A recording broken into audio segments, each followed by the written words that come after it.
Ito ba yung masama at ito'y walang pakinabang? So, yun po ang ating sagutin sa umaga pong ito sa lesson na ito.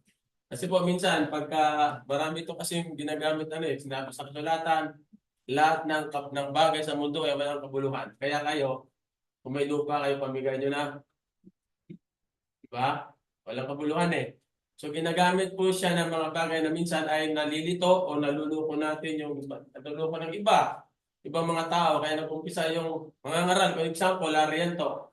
Nag-umpisa yan, wala namang property. Pero later on, nagkaroon ng property. Kasi maraming mayayaman na member nagbigay kasi wala kabuluhan. So tingnan natin kung ano ang pahayag ng Biblia. Bakit? Pag sinabi niyang walang kabuluhan ng isang bagay, ano yun? Anong ibig niyong sabihin? So ating pong aralin yan, mga kapatid. So sana mabigyan natin ng linaw ito. Sa Ecclesiastes chapter 1 verse 2, ganito po nakasulat. Walang kabuluhan ng mga walang kabuluhan. Dalawang beses. Sabi ng mga ngaral, walang kabuluhan. Pangatlo, at ng mga walang kabuluhan. Pang-apat. Ang dulo, lahat ay walang kabuluhan. Ilang beses? Sa dalawa, tatlo, apat, lima. Ang emphasis ni Solomon nang sinulat niya ang libro ng Ecclesiastes, sabi niya lahat ay walang kabuluhan. Tingnan natin yung isang verse na sinabi naman ni Moses. Sabi niya, at nakita ng Diyos ang lahat ng kanyang nilikha at narito, napakabuti. At nagkahapon at nagkaumaga ang ika-anim na araw. Muna po, binabati ko pa lang ating mga kapatid sa online. So, ano sa tingin nyo? Nag-away-away ba kontra ba si Moses at si Solomon? Sa nabasa natin? Kasi nilahat ni Solomon eh. Sabi naman ni Moses, lahat very good. So atin po yung i-settle yung sa umagang ito, yung dalawang yung sabi na parang magkasalong. At titingnan po natin. Sa introduction po yung very good versus vanity. So atin po yung titingnan kasi parang contradiction eh. Kung very good ang lahat ng nilikha ng Diyos, bakit sinabing lahat ay walang kabuluhan? Magkasalungat ba ang dalawang pahayag sa Biblia? Kung hindi, paano ito naaayon sa sinasabi ng Diyos na very good? Diba? Hindi lang basta good, no? Very good, sabi. So atin pong himayin po mga kapatid sa umagang ito. Very good ang original na nilikha ng Diyos. So yung sinulat ni Moses, isinulat niya yung kung paano naaral niyo kay Brother Darwin. Nag-aaral kayo ng Genesis eh. Nakita niyo kanina yung picture na ganda, no? Presentation kung paano ang Diyos naglalang ng lahat ng mga bagay. At sabi doon lahat, very good. Perfecto ang nilikha. Walang kasalanan, wala pang pagdurusa, lahat ay may kabuluhan at layunin. Sa Salmo nga, 19:1 ang sabi, ang kalangitan ay nagpapahayag ng kaluwalhatian ng Diyos at ipinakikilala ng kalawakan ang gawa ng kanyang mga yung mga nakita natin sa paligid natin, ano? Ano sabi doon? Nagpapahayag ng kaluwalhatian ng Diyos. Paano naging walang kabuluhan yun? Kung yan ay magpapahayag ng kaluwalhatian ng Diyos. Diba? So, nang nilikha ng Diyos, sa nature ng paglalang, ay hindi po maglalang ng isang bagay ang Diyos na walang kabuluhan o kaya masama o hindi good. Kung yan po ay nagdi-declare ng kanyang kaluwalhatian. So titingnan natin para makakusayan natin ito mga kasi sabong-sabong kasi ito ng ibang mga ngaral, ibang mga denomination at ginagamit nilang ano, ano doon sa tao nila para lang di ba? Alam mo na, ano ang nabago pagpasok ng kasalanan? Kasi since God created all things very good, so ito, alam na alam niyo ito. Kasi kanina nagsimula tayo sa Genesis chapter 1, nag-end tayo sa Genesis chapter 39. So yung po ang nabago sa pagpasok ng kasalanan, ang kasalanan ang dahilan kung bakit ang mundo ay hindi kagaya ng very good na nilikha. Nilang ng Diyos. Ngayon, ang nangyari dahil sa kasalanan, yung original na nature ng creation, hindi na po katulad ng siya'y nilalaw. Di ba po? Yan ang nangyari, di ba? Kaya tingnan mong nangyari. Nilinis na ng flood, ano sumunod? Biruin mo yung mga, bumitaw na naman, masama na naman. Di ba? Yung very good originally, natapos kay Noah, nilinis lahat ng Diyos eh, namatay, di ba? Mga nasunod na naiwan doon sa nakasakay sa arka. Namatay lahat yun. Tapos ang natira na lang, isang pamilya ng taong matuwid, sabi ng Biblia. Noah was the righteous in his generation. Parang nangyari. Di ba? Yun po resulta ng kasalanan sa tao. Sa dumami, actually ang kasalanan hindi namana. Yung nature na epekto ng kasalanan, yun po namana natin. Yung mundo natin, yung masamang mundo, yun po ang namana. Hindi yung kasalanan. Kasi kasalanan hindi naman namamana yun eh. Ang namana po natin, yung nature na ginawa ng Diyos ang lahat ng mga bagay na very good. Pero dahil sa kasalanan, ang mundo ay naging masama. Ang tao at ang buong sanglilikha ay naapektuhan. Ang laki po ng apekto ng kasalanan na yun. Dahil una-una, nawala na ang tao ng pag-asa. Hindi nga niya maligtas ang sarili niya. Di ba? Walang paraan ang tao na iligtas ang kanyang sarili na makabalik muli siya doon sa dati niyang kalagayan ng siya ilalangin ng Diyos. Kaya sinong tumubos? Ang ating Panginoong Hesus. Siya yung perfect sacrifice para po maibalik tayo. Sa Romans 5:12, ganito po nakasulat. Kaya kung paano na sa pamamagitan ng isang tao ay pumasok ang kasalanan sa sanlibutan at ang kamatayan ay sa pamamagitan ng kasalanan. At sa ganito, ang kamatayan ay naranasan ng lahat ng mga tao sapagkat ang lahat ay nagkasala. At sa verse 20 ng 8 ng Romans, sapagkat ang buong nilalang ay nasakop sa kawalang kabuluhan, hindi sa kanilang kalooban, kundi hindi doon sa sumakop sa kanila. So dahil sa kasalanan, napasakop ang alin? Ang buong sangkatauhan sa kawalang kabuluhan. Ano ang vanity o walang kabuluhan? So titingnan natin. Para makita natin na ito may kontra doon sa sinabi ni Moses o hindi. Tingnan natin, ano yung vanity o sinasabi natin walang kabuluhan sa kasulatan. Sa Ecclesiastes 1:2, sabi niya, walang kabuluhan ng mga walang kabuluhan, sabi ng mga aral, walang kabuluhan ng mga walang kabuluhan, lahat walang kabuluhan. So atin po aralin kung anong ibig sabihin ng kabuluhan. Walang kabuluhan. Ang vanity is an Hebrew word called ibel. Ibel po yung word sa Hebrew ng walang kabuluhan. Ang ibig sabihin, mist, vapor, at breath.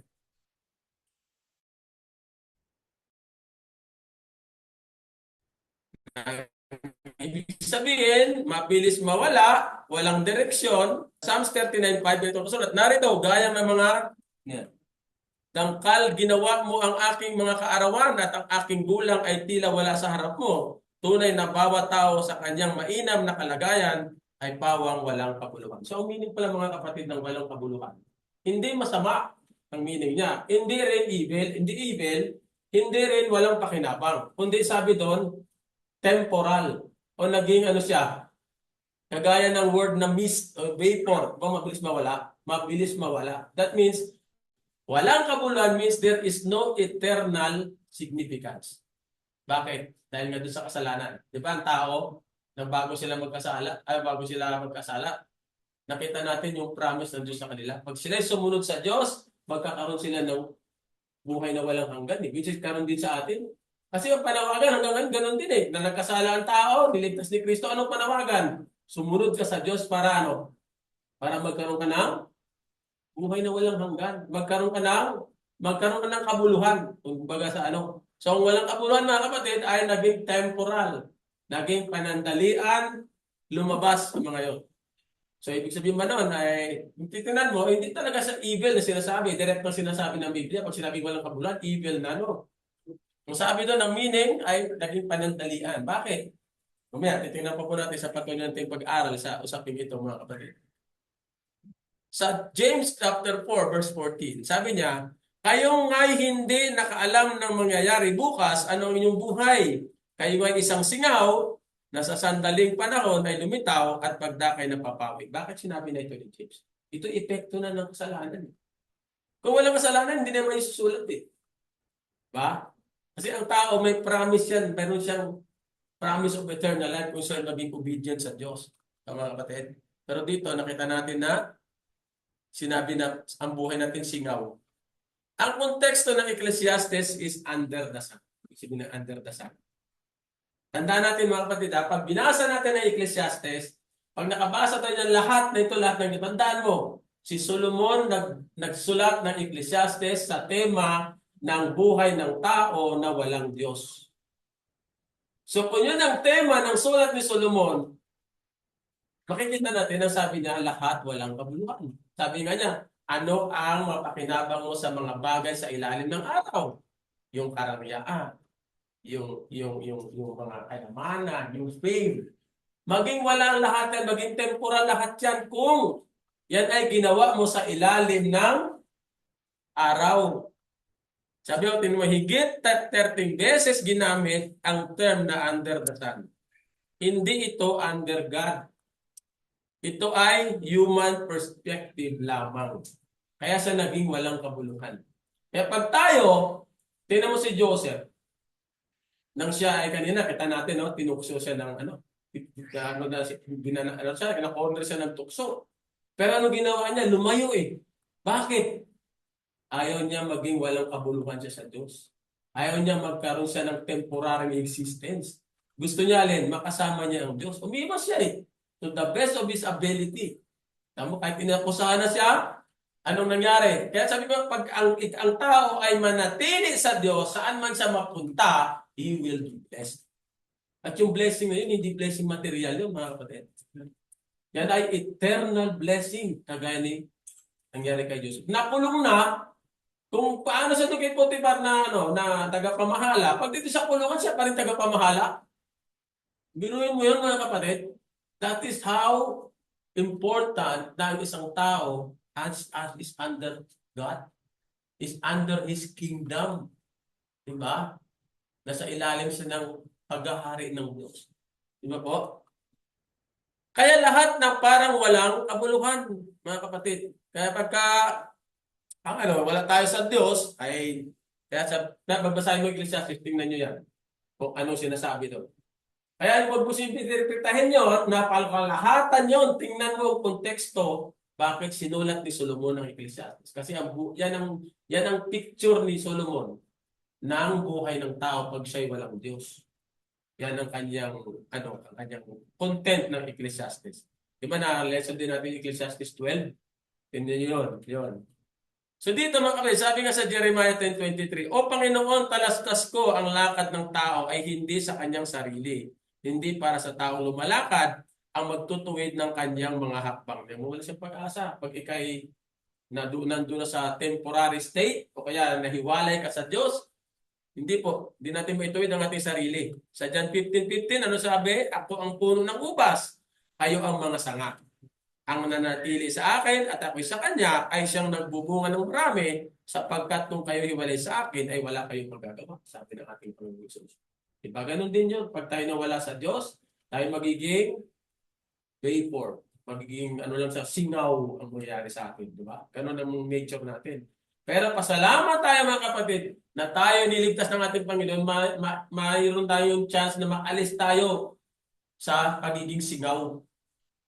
Diba? Lahat ng buhay natin, singaw eh. Sabi sa James, gusto ba natin manatili sa singaw? Hindi. May promesa ang Diyos, mga kapatid, na tayo makaalis sa ganong kalagayan. Paano nagiging walang kabuluhan ang mabuting nilikha? Sabi kanina, mabuting nilikha. Paano siya naging walang kabuluhan? Kapag ginamit sa layuning walang Diyos. Oh? So, ang pera mo, pag ginamit mo yan sa walang kabuluhan, ang yaman mo, ginamit mo sa walang hindi ayon sa layunin ng Diyos, o kahit anong bagay sa mundo. Lahat sabi ng Diyos, very good eh. But yan ay maging temporal o walang eternal significance pag yun ay hindi mo gamitin sa tamang paggagamitan ng layunin ng may likha. Diba? Nilalang ng Diyos ang lahat ng tao para mabusog, para magkaroon ng pagkain. Anong nangyari? Bakit maraming gutom? Diba? Maraming na naghihirap. Diba? Kaya sabi ko nga, ang gutom, dalawang klase lang yan. Isa, the three, ano yan? Una, greed. Pangalawa, laziness. Diba? Sa mundo natin, hindi natin iwasan, mayroon tinatawag na deprivation of opportunity, kaya tao nagugutom. Pero minsan may kaso na nagugutom ka lang dahil tamad ka. Diba? Sa dalawa lang yun eh. Nandiyan na yung greed. Nandiyan na yung pagiging sakin ng tao eh. Ngayon, kung hindi mo tanggapin, natin, nga ka lang, parang kang siwan tamad, paano ka mabubusog? Di ba po? Di ba? Lahat po ng bagay, material, binigay ng Diyos lahat yun eh. Kaya nagkaroon ng kagutom, alam natin ang dahilan, mga kapatid. Kapag naging sentro ang sarili, ba? Ang lahat ng mga bagay na very good, pag sentro ang sarili, yan ay magiging walang kabuluhan. Kapag hindi na nakaangkla sa eternal purpose. Tandaan niyo mga kapatid, lahat ng mga kailangan dito, eternal purpose yun. Diba? Meron niyang meron niyang may ano yun, saan may purpose, di ba? Ang mata natin sa nilaga, di ba? Sa tamang lagayan. Hindi tayo nilalang ng Diyos na parang ganun lang, parang sinapog niya lang na walang plano. Mayroon yan. Mayroong plano at purpose yun. Para siyang nagawa ng bahay na may mga bintana, may mga pintuan. Eh doon, bakit nung nilagay ang pintuan? Dito ka nag-design ito, wala siyang inisip muna. Eh kung hindi nyo nilagay ang pintuan, wala mga hagdan. Paano tayo makababa? Ba, sila ni engineer to si brother matama ka. Alam natin na naglagay ka ng bintana sa plano ng bahay mo, mayroon kang layunin, bakit mo nilagay? Ganon din ang Diyos, lalo na sapagkat siya po yung natin, the greatest builder, greatest architect, di ba? Yun ang mga ating mga kamay, maganda. Iba-iba ang hugis, iba-iba ang haba, iba-iba ang laki, di ba? Pag pinantay kaya ng Diyos yun, di ba ko lang makapulot ka ng barya? Di ba? So, kung yung mga kapatid, no? Yan ang matanet paano siya naging walang kabuluhan. Pag siya po ay hindi na ayaw. Ito, tingnan natin to. Kayamanan. Masama maging mayaman? Walang kabuluhan ba maging mayaman? Di rin. Si Pablo, kontraktor yun. Brother Darwin. Sila di Diskaya, di pa kontraktor. Si Pablo, kontraktor. Di ba si Pablo, tent maker? Oh. Kontrata yun, mga kapatid. O, kayamanan. So, hindi masama maging mayaman. Diba? Sabi nga sa Ecclesiastes, tingnan mo. Sabi sa Ecclesiastes, iba din, masama maging mayaman eh. Bakit sabi sa Pilipino? Pagka ang mga pag-aari ay nagsisidami silang nagsisikain ng mga hayaon. At anong pakinabang mayroon ang may-ari niyon, kundi ang mamasdan ang kanyang mga mata. Ang mga natin, masama talaga maging mayaman eh. Yan ang nakasabi sa Ecclesiastes. Tandaan nyo, yung sinabi ni Solomon niya, he is speaking of a life of a person without God. Kaya hindi mo maasahan na sumulat si Solomon ng mabuti patungkol sa kayamanan.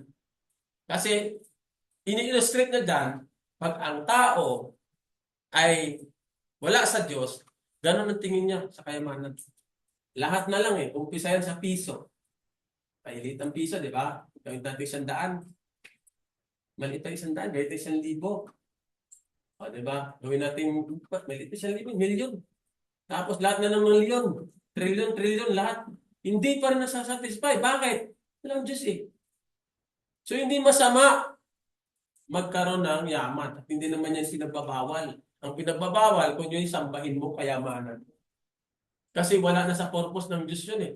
Kaya naging walang kabuluhan. Therefore, wala siya eternal significance. Sa verse 12, ang tulog ng manggagawang tao ay mahimbing, maging siya ay kumain ng kaunti o marami. Ngunit ang kasaganaan ng yaman ay hindi mapapatulog sa kanya.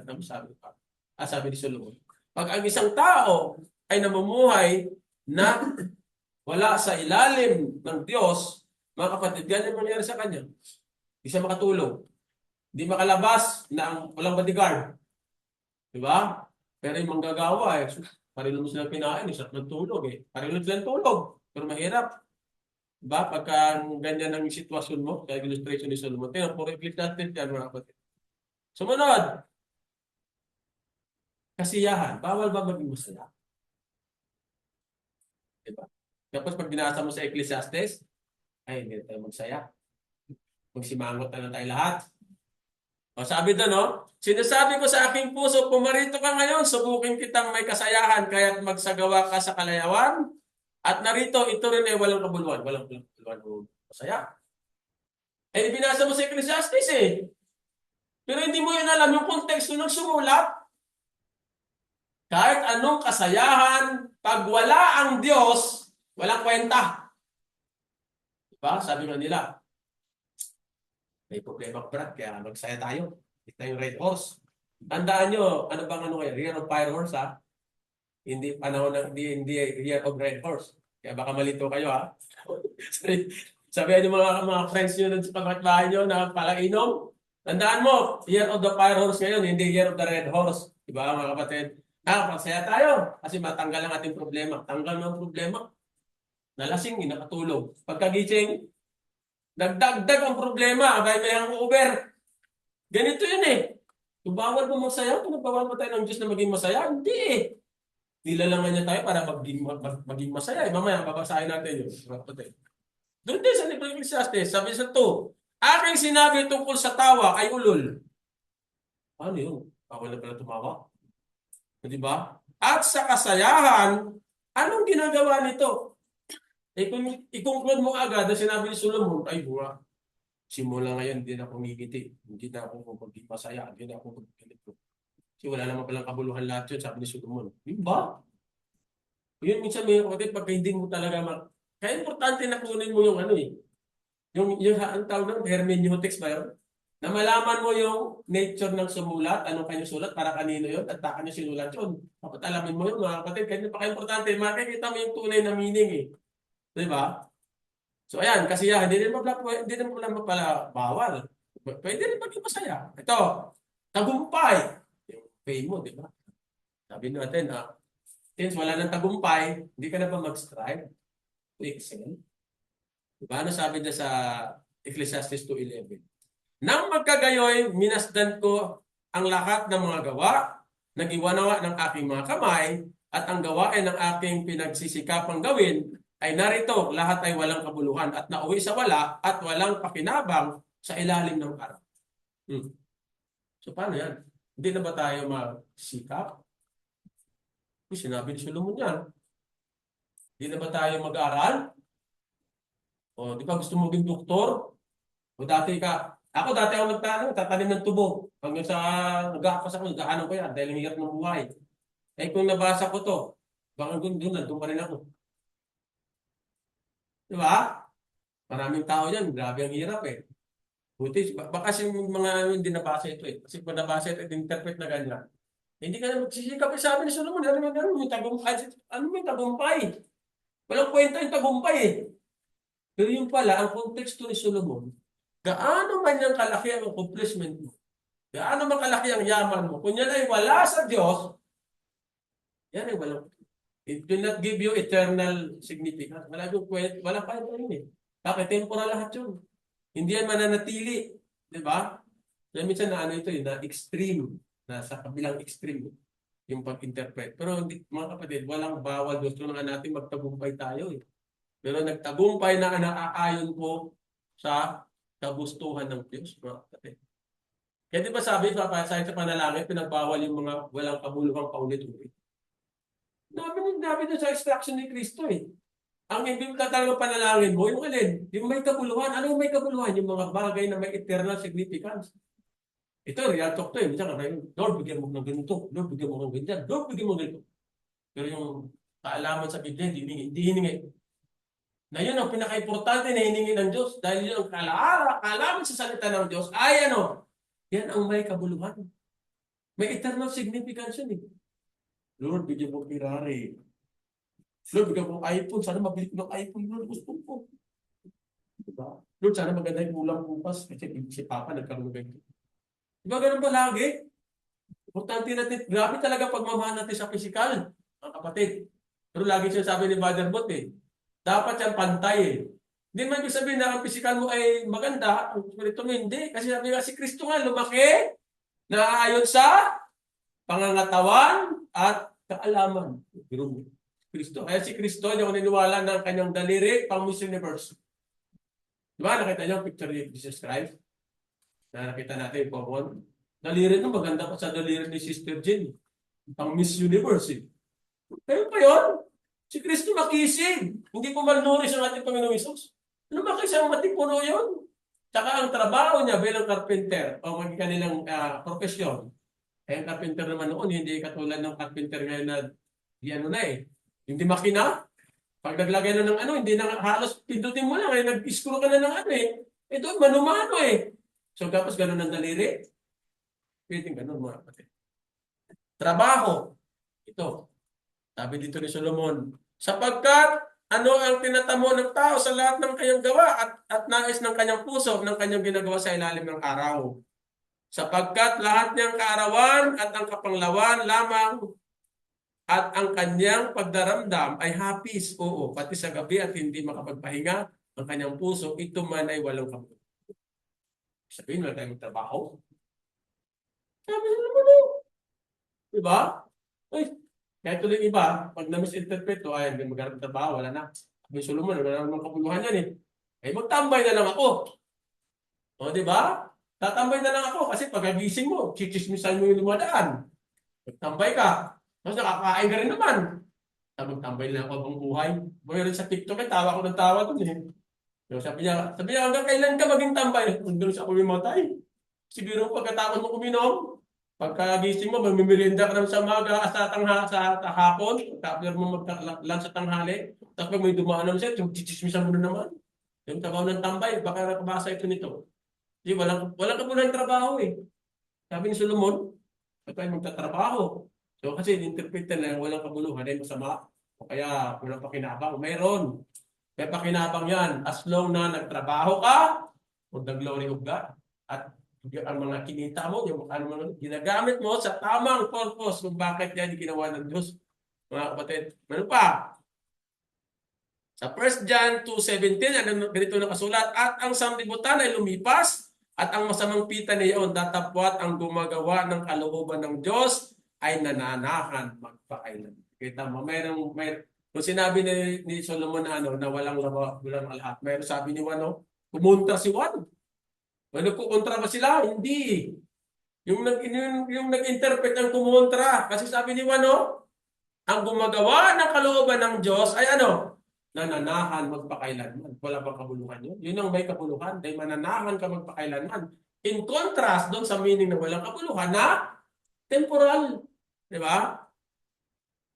Sa Matthew 6:19, huwag kayong magtipon ng kayamanan sa lupa na dito'y sumisira ang tanga at ang kalawak at dito'y nagbuhukay at nagsisipagnakaw ang mga magnanakaw. Ito po'y nare-refer po sa mga kayamanang nakuha saan? Yung mga dinaya ng mga pariseo noon. Kausap niya mga pariseo, di ba? Yung nag-lesson siya. Yung mga kayamanan na nakuha na hindi naaayon. Walang eternal significance. Kaya pag yan ang ipunin mo, walang mangyayari sa'yo. Kung lumalabas lang, yun lang inipon mo. Anong inipon mo sa... Dapat kung may ipon ka dito, mas lalong may ipon ka doon. Pantay eh. Physical and spiritual dapat pantay yun. Diba? Sa 20, sabi niya, kundi magtipon kayo ng alin? Kayamanan sa langit, na do'y hindi sumisira kahit ang tanga, kahit ang kalawang, at do'y hindi nagbuhukay at hindi nagsisipagnakaw ang mga magnanakaw. Sapagkat kung saan naroroon ang iyong kayamanan, doon naman nandoon ang iyong puso. Kaya ang kayamanan mo mga kapatid, saan? Kunyari, ang kayamanan mo dito sa lupa, ay nandun yung puso mo. Pero kung mayroon kang kayamanan, abay, mas lalo mo ipagmalaki yung kayamanan mo doon. Diba? Kaya pag ang kayamanan mo sa lupa lang, ay walang kabuluhan doon. Yan ay hindi mananatili. Pero dapat di ba? Mayroon ka doon. So, kailangan mo yan eh. Kasi kung wala na yung pakinabang, yung mga bagay sa mundo, mamaya lahat ng dala-dala nyo, iwan nyo doon at bitbitin ko na pauwi yun. Wala naman kasing kabuluhan doon eh. Diba? Mayroon bang basket doon? Para bitbitin ko na pauwi lahat yun. Kaya walang kabuluhan, wala naman pala pakinabang eh. May pakinabang ang kanin. May pakinabang ang pera. Lahat yun may pakinabang. Pero, pag yan hindi mo ginamit sa Diyos, lahat na pakinabang yun, walang eternal significance sa'yo. Maging temporal. Kasi yun ang kukulugan ng walang kabuluhan. They are all temporary. Diba? Kaya ginagamit natin eh. Paano magpalagaan ng salita ng Diyos kung wala kang pera?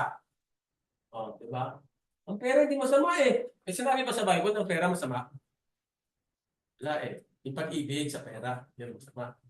Diba? Kasi nagiging wala na siyang ang mundo mismo ay panandalian, pati mundo, sabi ni Pedro. Datapwat darating ang araw ng Panginoon na gaya ng magnanakaw na ang sa sangkalangitan sa araw na iyan ay mapaparam, nakasabay ng malaking ugong at ang mga bagay sa langit ay magpupugnaw at matinding init at ang lupa at ang mga gawang nasa lupa ay pawang masusunog. Pati mundo nga temporal, di ba? Ang temporal nature ng mundo ang dahilan kung bakit ang mga bagay dito ay vanity, kung ito'y lamang ang nakapokus sa diba?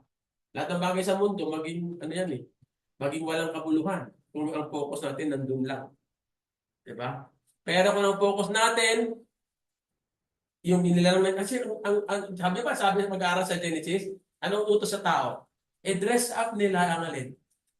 Ang creation is the king of creation. Naalagaan na dapat yun eh. Bakit niya alagaan? Because yan ang nagpapaliwanag o nagpapahayag ng kaluwalhatian ng Diyos. Kaya yung ginawa ng tao, pinabayaan mundo. At tingnan mo, ano nangyari sa mundo natin? Tama mo? Pinutol natin mga kahoy, hindi inalagaan. Ano nangyari?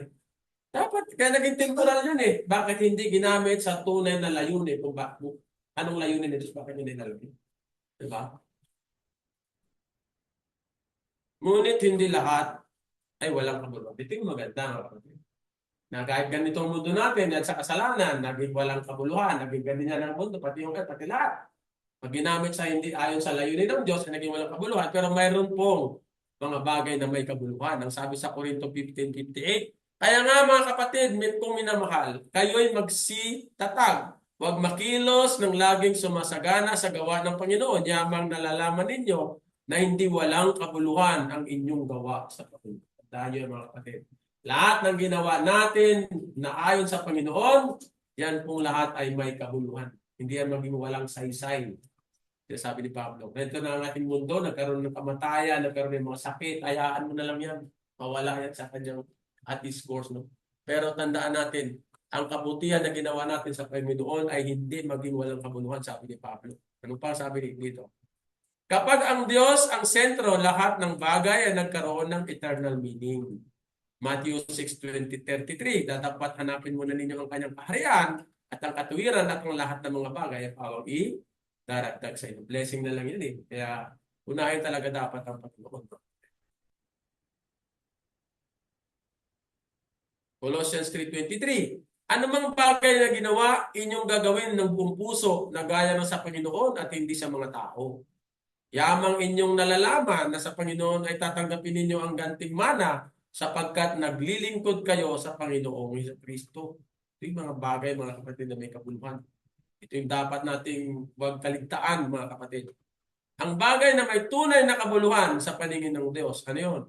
Paghahanap sa Diyos. Bagay na may kabuluhan, mga kapatid. Kasi yun nawala eh.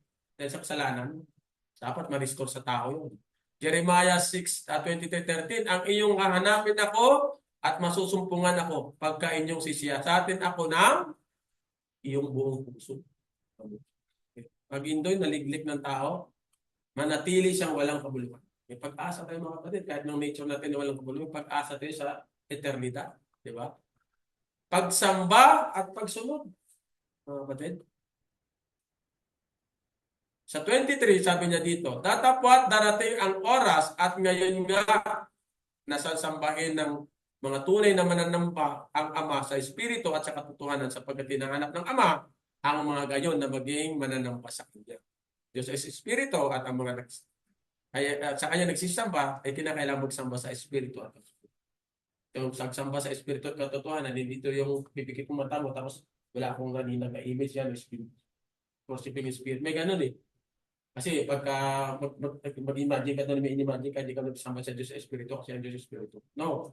Ang pagsamba sa Espiritu, mga kapatid, yung pagsamba mo sa kanyang mga salita, yung pagsunod mo sa kanyang mga salita, sa kanyang mga katotohanan, mga kapatid. Kaya ang pagsamba na yan, hindi lang ito yung manalangin ka, na wala kang iniisip na imahe niya, hindi. Kundi yung buong mismong buhay alagad mo, yun yung pagsamba mo sa Diyos sa Espiritu at katotohanan. Hindi yung Sunday lang. Throughout your life, ganun dapat ang pagsamba natin. Di ba sabi doon, present yourself, kailan tatanad, nasal pala ngayon kanina yun. Present yourself, a living sacrifice, holy and acceptable unto God. Hindi natatapos sa linggo. Di ba? Yung bonde, yung po all throughout ng buhay mo, sumasamba ka sa Diyos, na inaalay mo ang kanyang iyong sarili na buhay na hain. Lunes yan hanggang Linggo. Hanggang buong oras mo. Ba? You are in a service with God, mga kapatid. Kasi yun yung bagay na eternal. Hindi yan mga bagay na may kabuluhan, mga kapatid. Pag-ibig sa kapwa. 1 Corinthians 13:30, datapwat ngayon na natili ang tatlong ito, ang pananampalataya, ang pag-asa at ang pag-ibig. Ngunit ang pinakadakila sa mga ito ay ang pag-ibig. Pagpapahayag ng Ebanghelyo. Ito yung mga bagay, mga kapatid, na may kabuluhan. Pagpapahayag. Kasi ito yung mga bagay na ito, yung nawala sa sanlibutan dahil sa kasalanan. Sabi dito, sapagkat hindi ko pinakahiya ang Ebanghelyo, sapagkat siyang kapangyarihan ng sa ikaliligtas sa bawat sumampalataya, tunay sa Hudyo at ganoon din sa Griego. Paggawa ng mabuti. Iba, tinatanggal na ito eh. Kasi tumaas na daw ng kamay eh. May faith na eh. Wala na daw ito eh. Hindi maaari mga kapatid. Ano sabi sa 6 ng Hebreo? 6:10? Sapagkat ang Diyos ay hindi upang limutin ang iyong gawa at ang pag-ibig ng iyong pinakita sa kanyang pangalan sa iyong paglilingkod sa mga banal at hanggang ngayon nagsisipaglingkod kayo. Pati hindi yan makakalimutan ng Diyos ang lahat ng ginawa mong bagay. Tingnan mo si Joseph, pinalimutan ba ni Joseph si Joseph? Si Abraham, si Isaac, si Jacob. Diba? Hindi niya kanilimutan si David. Diba? Mga heroes of faith, si Abel. Si Abel patay na, nagsasalita pa. Sabi sa Hebrew, diba? Mga apostles natin, diba? Namatay na sila. Pero sila pa rin apostol natin. Sila pa rin tuturo sa atin eh. O diba? Paano nila tuturuan? Sa kanilang mga sulat. Ang puso ng teaching ng Ecclesiastes 12:13, ito yung pinakapuso. Sabi, the end of the whole matter, let us hear, fear God and keep His commands, for this is the whole of man. Ito yung magandang version, no? Literal standard version. Kasi yung sa King James, may lagay na duty, di ba? Pero siniyasat natin, wala yung word na duty. Kaya ito lang yung parang nalihis yung talagang gusto ni Solomon na ipahayag. Sabi niya, nakita niya, sinulat niya, yung buhay ng tao na walang Diyos. Pero sabi niya, nagbigay din siya ng pag-asa. Sabi niya, the end of the whole matter, let us hear, fear God, and keep His commandments. For this is the whole of man. Ang kabuuan ng tao ay sa pagiging pakikinig sa pagkatakot sa Diyos at pagsunod sa kanyang mga utos. Yun po ang kabuuan ng tao. Kaya pagka hindi mo sinunod yun, hindi ka mabubuo. Without God, vanity, walang kabuluhan. With God, may purpose. Diba? Kaya, masalamat tayo mga kapatid na may Diyos tayong talagang nagmahal sa atin. Pagtutugma ng very good at vanity. Genesis, sa creation, lahat ay very good. Tapos nagkaroon ng kasalanan, naapektuhan ng lahat ng nilikha, nagbunga ng walang kabuluhan. Ecclesiastes, observation. Yun yung observation ni Solomon ng ang tao, nilalang si Moses, nilalang niya na very good ng lahat, nagkasala ang tao, tapos sumulat si Solomon ng observation niya ng kalagayan ng tao na walang Diyos. Ang vanity nga. Ang buhay na hiwalay sa Diyos ay mist or vapor or event. Yun yung walang kabuluhan. Sabi dito mga kapatid. Pero sa New Testament, solutions. Ano nangyari? Sa kay Kristo, ang buhay ay nagkaroon ng kabuluhan. John 10:10, hindi pumarito ang magnanakaw, kundi upang magnakaw at pumatay. At pumuksa ako'y naparito upang sila magkaroon ng buhay at magkaroon ng kasaganaan ito. So yun po ang nagiging epekto ng pagkamatay ng ating Panginoon. Paano iwasan ang buhay na walang kabuluhan? Gawin ang lahat para sa Panginoon. Magkape. Sabi natin, alam mo yung kape? Lagi sinasabi ni Padre San Barel. Para maiwasan mo yung yung buhay na walang kabuluhan, magkape ka. Kausapin ang Panginoon everyday. Kape. Diba? K-A-P-E. So dapat magkape para maalis tayo doon sa walang kabuluhan. Sabi niya, ano mang inyong ginagawa at inyong gagawin ng buong puso, na gaya ng sa Panginoon ay hindi sa mga tao. Itoon sa eternal, hindi sa passing world. Samantala kami ay nagsisitingin hindi sa mga bagay na nakikita, kundi sa mga bagay na hindi nakikita, sapagkat ang mga bagay na nakikita ay may katapusan, datapat ang mga bagay na hindi nakikita ay walang hanggan. So, dapat tayo tingin natin mga kapatid. Ano pa? maglingkod sa iba, at magparami ng bunga. Galatians 6:9. At huwag tayong magpapagod sa paggawa ng mabuti, sapagkat sa kapanahunan ay magsipag-ani tayo kung hindi tayo manghihimakot. Mamuhay sa pagsunod sa Diyos. Ecclesiastes 12:13. Nabasa natin kanina.